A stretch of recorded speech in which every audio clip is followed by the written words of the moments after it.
As mentioned earlier in the module, there are 17 goals in the Sustainable Development Agenda.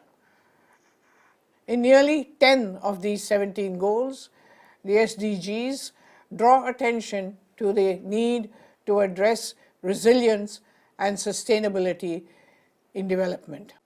This particular subsection describes how ICTs have come to the help of governments in addressing these goals 10 to 17. Little bit of background. Between 2005 and 2015, there were 1,625 reported disaster events in the Asia-Pacific region. 500,000 people lost their lives, around 1.4 billion people were affected, and there was about $523 billion worth of economic damage.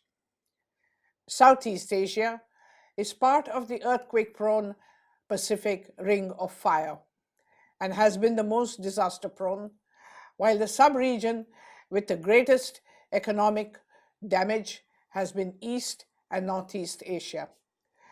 The number of people affected by disaster in the Pacific Island states may be smaller in absolute numbers, but it still represents a substantial part of their population. Countries could be wiped out. So I'm going to demonstrate to you two categories of illustrative cases in the composite area of environment, climate, and disaster. They can be citizen early warning systems for disaster warning or government efforts in comprehensive policy and system approaches.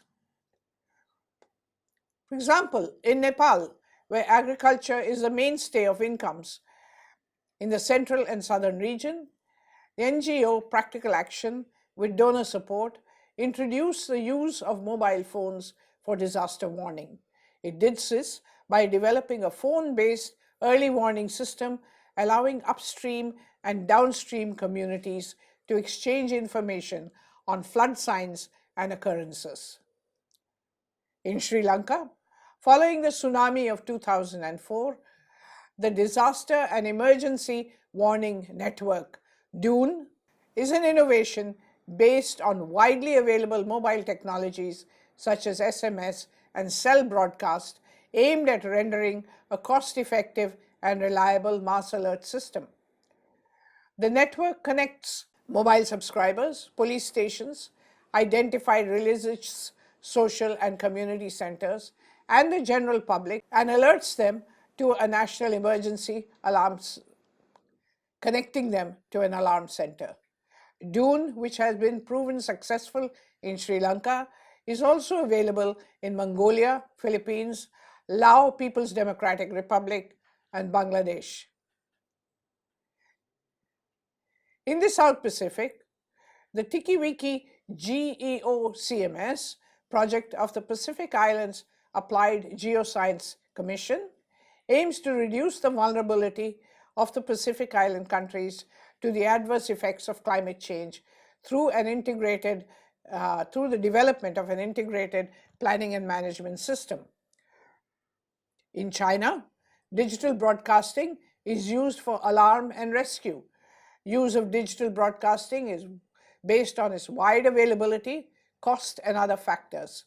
Warnings are given through picture or text messages without the user having any control, that is, of switching off. This is combined with traditional tools such as loudspeakers located at strategic spots for greater effectiveness. In Mongolia, an earthquake disaster warning system comprising of a control tower, television radio stations, siren tower, mobile control center, and a cell broadcast service is being implemented. So while you have many instances of using ICTs for creating alerts and early warning systems for citizens, information needs are also necessary for governments in order to address environmental changes and threats, disaster risk reduction, climate change.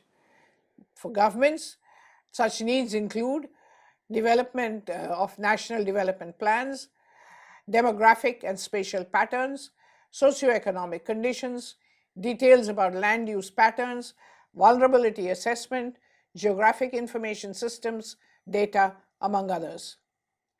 Data about telecommunications and telecom density, channels of communication that the public have access to, the reach and credibility of such channels are among the information needed.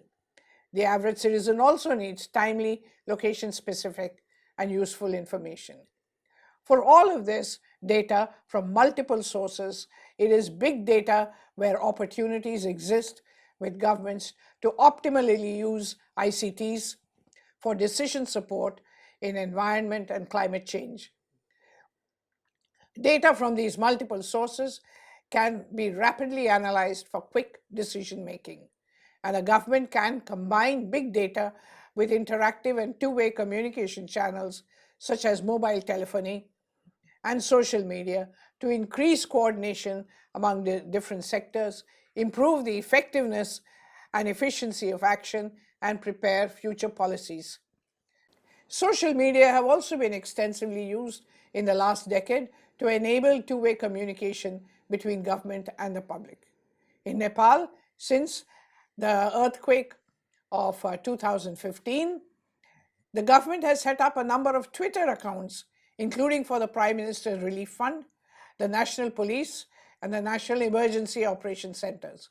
Officials have realized that they have to interact with citizens about issues that matter, and all these channels are being used to fix problems related to recovery efforts.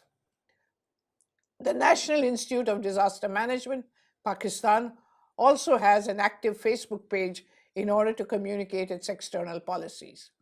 In 2012, the government of the Philippines initiated a plan to consolidate hashtags on social media in order to concentrate the effectiveness of information gathering and dissemination. So there are a variety of ways in which ICTs can be used and have had a major role to play in addressing environmental issues, disaster risks, and climate change. ICTs can enhance the monitoring and management of data and information, improve efficiency of systems, including early warning alerts. ICTs can facilitate multi-sector and multi-stakeholder engagements, including those with vulnerable and marginalized communities. Use of mobile phones, social media, and big data analytics are increasingly being used to tackle complex challenges in sustainable development.